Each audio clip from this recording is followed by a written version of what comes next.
This is Joe with US Sander, and in this video I'm going to cover some basic troubleshooting and repair on a spin coater assembly. One of the common problems that you may run into is with everything hooked up and staying in the bag, no stain is running through the lines to the head.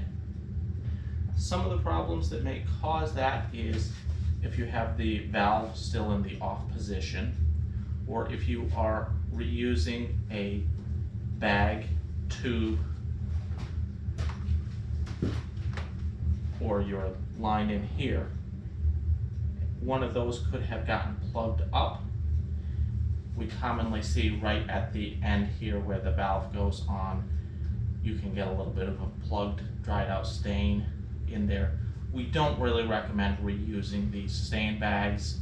They're kind of a one-time use deal because once stain dries in that bag, it just causes clots that will plug everything up.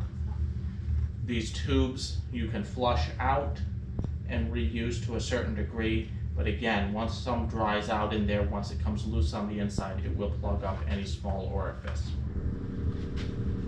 The other thing to check is make sure that your pump is on and runs as expected. With power connected, when you press that button, you'll be able to hear the pump run, and you should feel a little bit of suction on the vacuum side.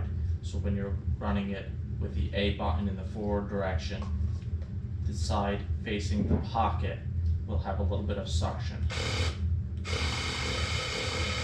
And when you run it the other direction, you should feel suction on this side.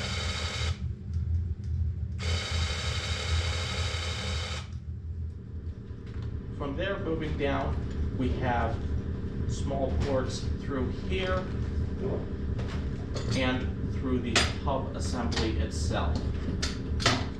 There are 3 ports here that run down to the center. If those get plugged up, then again, you can have a plug and blockage. The stain won't flow as expected. Another common problem you may run into is the stain leaking or flying off the top. If you get this device slinging stain against your walls, that typically comes from something leaking stain on top of it. With it working correctly, all the stain comes out the very bottom and across the face of the pad. Starting at the bottom, if your carpet pad is not connected correctly or this tube doesn't stick through like it should, you can get stain coming across the top of that carpet pad, which will be a problem. Typically that's not going to happen with the way these are set up. It's pretty foolproof putting your carpet pad over this edge and locking it on. It'll keep all the stain coming out down here below the face. The next thing you want to look at is your seal ring assembly here. It should have a little bit of movement and the ability to move freely, but it shouldn't be able to move side to side. If we take this off, you'll be able to see there are 2 seals inside here and a plastic wear ring. That plastic wear ring's job is to keep this centered, because if it pushes sideways against the hub, that can open up a gap on the other side where stain can come out. You're also going to want to check your ports through here. If they get plugged up, you can get back pressure, which will cause stain to force its way through the seals. Next, we want to check the surface here where the seals ride. You should see a wear line where that seal rides on there. If you have any nicks or gouges in that, stain will find its way through that and work its way to the outside. The other thing to watch for is any built-up stain. Anything that interrupts this seal surface will cause a leak. Always make sure you have this plastic ring on here. That keeps this from wearing too much. We want this plastic ring to serve as a slip surface between the hub and the seal ring. If you fail to clean this correctly, you could have stain stuck to one of your seal lips, you'll be able to see it'll be like a hard surface as opposed to the soft rubber. The other thing to check for is any kind of damage in these seal surfaces. These seals do wear over time, so they may reach a point where they're no longer snug against that.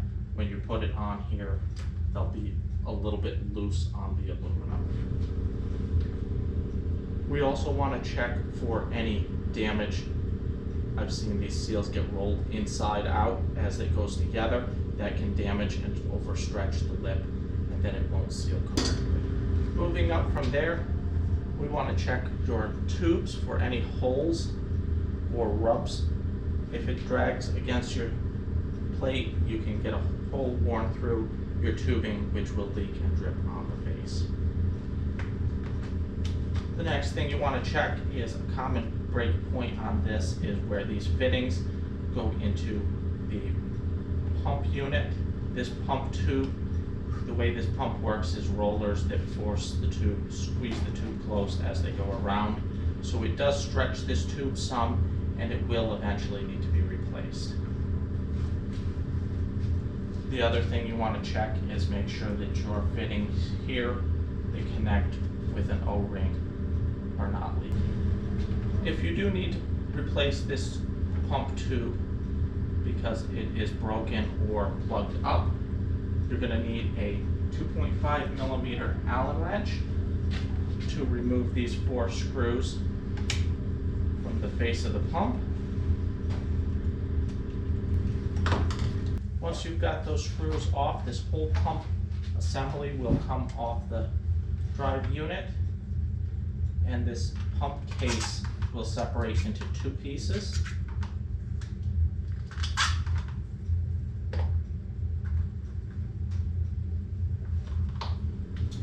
The tubing for this pump is a 5 millimeter inside diameter, 8 millimeter outside diameter, extra soft rubber tubing. You can't use a PVC type tubing, it is too stiff and the pump won't be able to run properly and move the fluid. So it's got to be this extra soft rubber tubing. We do sell it pre-made with the end fittings on it. If you want to make up your own, you've got to cut this tube to exactly 5.5 inches long. You want to put the fittings in either end. The fittings in either end like this. We put a small zip tie on here to make sure that they do not come loose.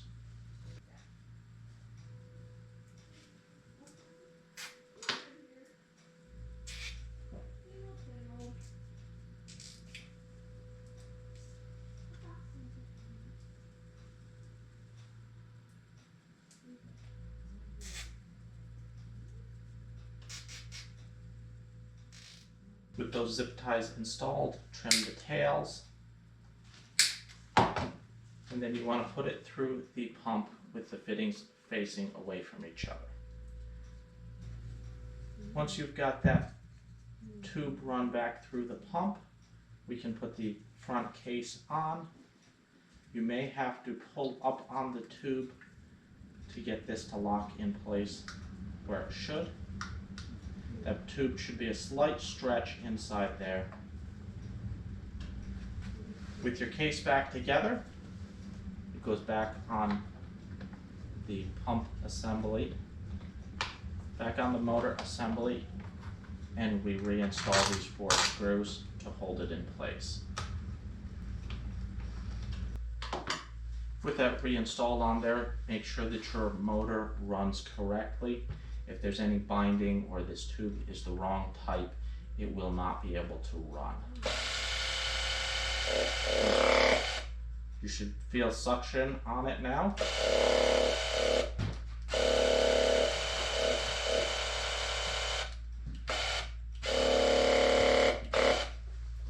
So this is working as it should.